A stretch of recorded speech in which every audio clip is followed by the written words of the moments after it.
The gold and silver are the best investments you can make, and there is no other. And if somebody comes up with it, please let me know. Ladies and gentlemen, we got about 15 minutes left. The call-in number is 347-308-8047. I repeat, 347-308-8047. We're going to go to the lines. Caller, come on in here and tell us who you are and where you're calling from. You're talking directly to Mr. Bob Chapman. Yes, this is Al in Colorado. Bob, Colorado Al. That's right. Bob, do you see these idiots actually coming up with a world currency at this thing and then trying to implement it? I think they're going to get away with implementing it? Well, number one, yes, they're going to try it. And number two, these broadcasts are very, very important in informing people all over the world so that they don't allow their government to go along with the program. Mm-hmm. Well, I think that, I don't care whether you live in Estonia or Chile or Mexico or Canada. I mean, this is going all over the world, and it's very, very important that people understand what these people want to do to them and how they want to screw them. I don't see a world currency because, like you said, the currency, one size does not fit all, and it's not going to work. And that's why the European Union and the Eurozone are going to break up. And you said, I believe, the euro has 2 years or less to live before it goes goodbye? Yep. Thank you Their for your banks time, are all gentlemen. bankrupt. Yes, they are. Thank you for your time, Drew. You're very welcome, Al. That's Colorado Al, ladies and gentlemen, out there on the forefront trying to. The phone bridge is open. Come on in here, ask questions. 347-308-8047. It's not hard. Just ask your question and get it out. Mr. Chapman, they're right at the present time. If you've got gold, you can buy food and bread in Zimbabwe, or either that or you have to trade goods for something. Do you see that happening in all the other countries of the world within the next year or so? Yeah, not in the next year or so, but I think it'll take 2 to 3 years, maybe just 2. But it's going to happen. I mean, look at some of the currencies and how they've deteriorated recently. Last year, the Mexican peso, and Mexico's economy is not in dreadful shape. They get problems like everybody else. But their currency was 9.63 pesos to the dollar. Recently, it was 18.60 to the dollar. Now, that's almost a 50% loss. Now it's come back. It's 14 to 1 approximately, but that's still a 1/3 loss. And you say to yourself, how did that happen? It happened because they want their goods to be competitive, and that's why they allowed their currency to deteriorate. And all the countries out there are doing it, and I think that's the reason why the dollar was deliberately taken down in the last 2 days, because the people in Washington want to be competitive. Betty in California comes in with a question from one of the girls. She says here, Mr. Chapman, the gold has been drastically dropped just in the last couple of days, even though it's hard to find, almost non-existent, to find small gold coins for sale that are really full 24-karat gold here in the San Diego market. The question we have here is, with gold going down, do you see the Illuminatist or the elitist dragging these prices down so they can buy the gold for themselves? Well, that's a possibility, but I think they bought as much as they want, probably at lower prices.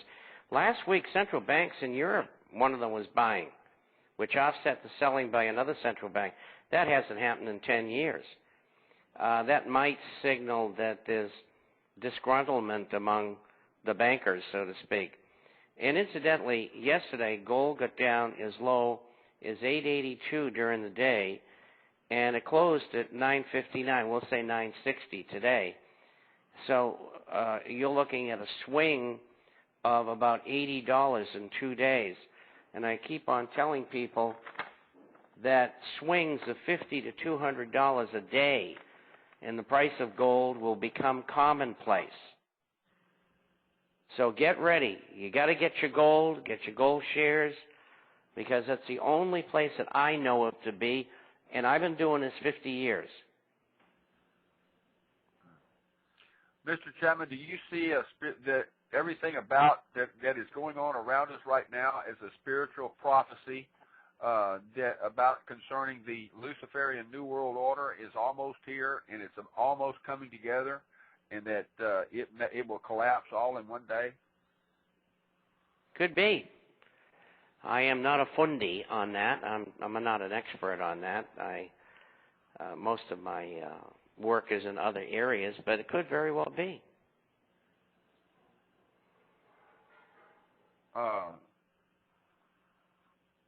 I'm trying to get Mr. Chapman, in the black market here in Venezuela. You can go to just about any of the rural barrios and let it be known that you're looking for raw gold, and be able to purchase raw gold in the black market that's being brought in from the gold fields, because the government can't mine the gold and get it out. Is this a problem where they've got large gold fields around the world? Is this going to be something fraudulently going on behind the scenes? Well, in Venezuela it is. They let the compañeros destroy the land, make a mess out of everything. There's mercury and all over the place, and cyanide. And the government doesn't allow companies that have concessions in Venezuela to mine them. They just took over Crystallex's concession that they've been working on since 1990. I mean, the government is insane. And I see Chavez's popularity is down to around 53%, and as oil, has come down, it's affected his popularity along with other things. And I think he's going to have a hard time getting reelected. The stock market appears to have the stock market rally has been fading as investors are assessing the federal moves today. Obviously, this is affecting the world. People look to the United States gamblers. What do you see tomorrow or tonight when the world markets in Southeast Asia start to work? Do you see their rallies start to fall as well? Yes, I do. And just as an example, the Nikkei Dow in Tokyo, and I follow this very closely, it ran up to 79.49 on Monday, and Tuesday it was 79.72, and today it was off 0.26 at 79.46. That could very quickly go back down to 7,000. But then again, the rally, I think, in the stock market will be over by the end of next week. And if I'm right, you're going to have a fade here from 7,400 back down to 6,600 on the Dow. And then I think it'll break. I think you go into 6,000 here. And eventually, maybe before the year is out, we could go to 4,000 on the Dow. Now that's from 14,164 to 4,000. That means pensions, profit sharing, people who have investments in the market will be losing 60 or 70% of their money. That's devastating. And then you put that together with all the money that's been lost in residential and commercial real estate, and the wipeout that we had in 2000 and 2001 in the stock market. The world has lost about $45 trillion in the last 21 months. And it's going to lose that much again by the end of next year, and maybe sooner. I mean, this is going to be one of the most devastating depressions in the history of mankind. Mr. Chapman, the long depression that hit the United States began in the 1870s. Do you know what caused that, and does it relate to what we're about to go into? Absolutely, the same things, same kind of corruption. Ulysses S. Grant was very corrupt, and he was a terrible alcoholic. And his administration ended in the collapse of 1873, which can very much be compared to today's experience. I mean, those two, 73 and now, are far, far worse